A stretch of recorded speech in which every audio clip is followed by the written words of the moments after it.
Komisi A dan Satpol PP bagi-bagi masker di Pasar Brebes. Komisi B dukung Festival Kambing Kaligesing Wonosobo. Angka kredit macet BPRBKK Kudus perlu ditekan. PG Mojo Seragen ubah limbah jadi organik. Dunia kerja perlu serap lulusan SMA dan SMK. Hai dulur Jateng, apa kabar hari ini? Selama beberapa menit ke depan, Parlemen Inframe akan menemani Anda dengan rangkaian informasi kegiatan DPRD Provinsi Jawa Tengah. Bersama saya Priscila Chandra. Dan saya Bintari Setia, dan inilah Parlemen Inframe selengkapnya.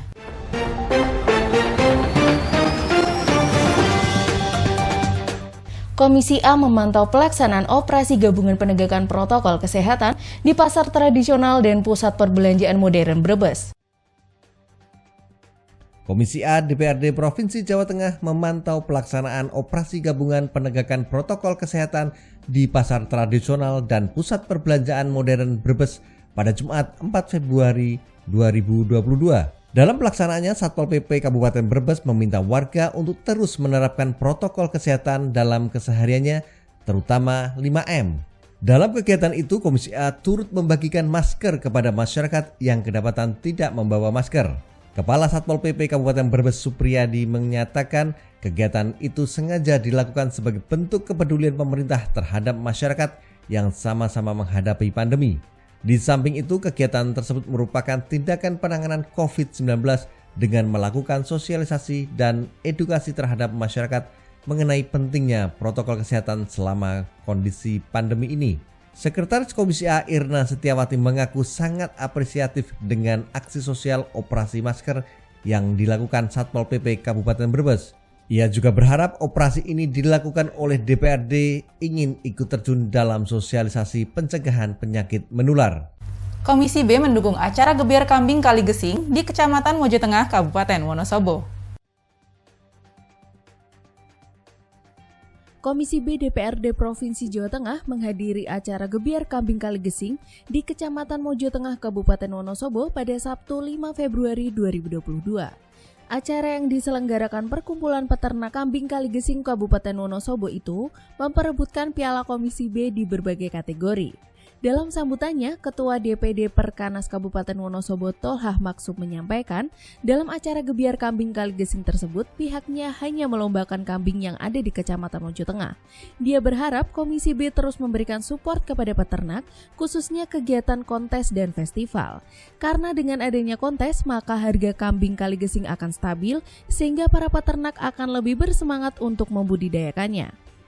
Menanggapi hal itu, Ketua Komisi B DPRD Provinsi Jawa Tengah Sumanto mengaku pihaknya akan mendukung dan memfasilitasi kegiatan festival yang dimaksud, dengan harapan bisa memberikan support kepada peternak dan juga memberikan semangat bahwa kambing Kaligesing merupakan salah satu potensi besar yang harus dikembangkan. Sehingga di samping sebagai peternak hobi juga menjadi sarana pembangunan ekonomi masyarakat. Ia menambahkan kambing Kaligesing itu adalah kebanggaan Jawa Tengah dan salah satu unggulan bangsa Indonesia yang sudah ditetapkan dalam SK Menteri Pertanian nomor 2591 tahun 2010. Pihaknya akan terus menjalin komunikasi dengan pengurus Perkanas dan para peternak dalam rangka pendampingan kambing Kaligesing tersebut. Semangat bahwa kambing Kaligesing salah satu potensi yang harus kita kembangkan terus. Ini merupakan nilai investasi yang luar biasa, sehingga masyarakat harapannya di samping sebagai peternak hobi, Mas, tolong musiknya dihilangkan dulu, dimatikan. Juga memberikan manfaat untuk pembangunan ekonomi, sehingga ini salah satu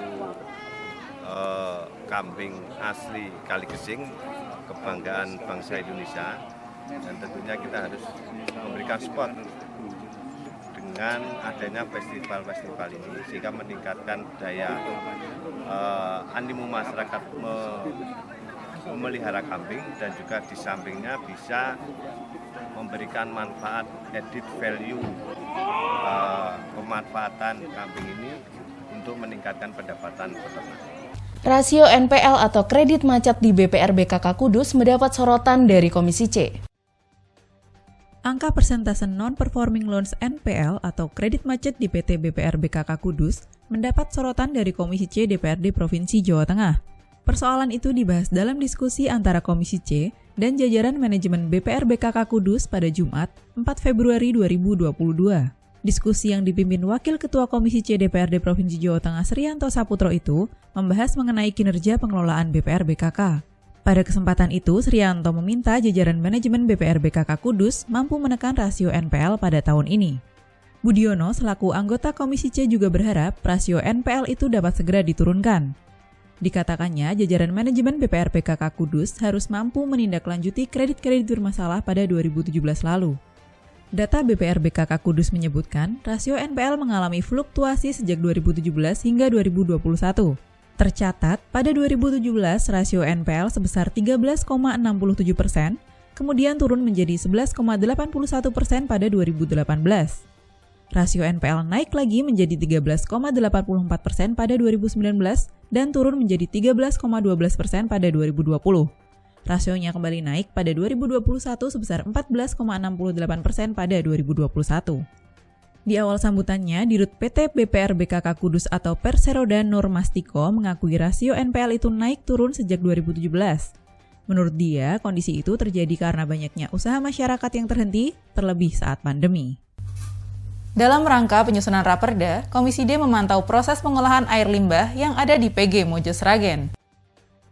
Dalam rangka penyusunan Raperda perubahan atas Perda Nomor 20 Tahun 2003 tentang pengelolaan kualitas air dan pengendalian pencemaran air lintas kabupaten kota, Komisi D DPRD Provinsi Jawa Tengah memantau proses pengelolaan air limbah di pabrik gula PG Mojo Kabupaten Sragen pada Jumat 4 Februari 2022.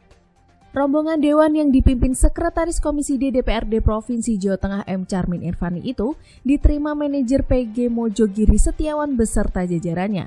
Saat berdiskusi, Charmin mengaku sangat apresiatif dengan upaya pengolahan air limbah yang telah dilakukan PG Mojogiri menjadi limbah organik. Ia menilai upaya itu sangat baik dan bisa ditiru perusahaan lainnya. Ia berharap dengan pantauan tersebut dapat semakin menguatkan data dan informasi dalam penyusunan Raperda. Sementara, Asisten Kepala Pengolahan PG Mojo Lilik Agung menjelaskan bahwa limbah yang diolah menghasilkan limbah cair organik. Ada beberapa stasiun gilingan untuk pendingin metal, pendingin pompa, proses pemurnian, penguapan, dan lain-lain. Untuk diketahui, PG Mojo didirikan perusahaan Hindia Belanda pada 1883. Pabrik Mojo menghasilkan kemasan gula 50 kiloan, bukan 1 kiloan seperti retail. Dalam pengelolaan limbah, PG Mojo tertib dalam analisa limbah dan mempunyai operator yang memiliki sertifikasi izin IPLC dan analisa periodik ke dinas terkait secara berkala. Tahun 2003 kaitannya pengolahan air limbah ini kan yang lintas kabupaten, kita mencoba minta masukan dari PG Mojo ini, kita cek sampai ke lokasi pengolahan limbah. Ya, kita ternyata limbah dari PG Mojo ini kan organik ya, artinya hasilnya organik, artinya juga tidak ada masalah berkaitan dengan industri-industri yang limbahnya itu bersifat organik, justru ampasnya bisa untuk pupuk.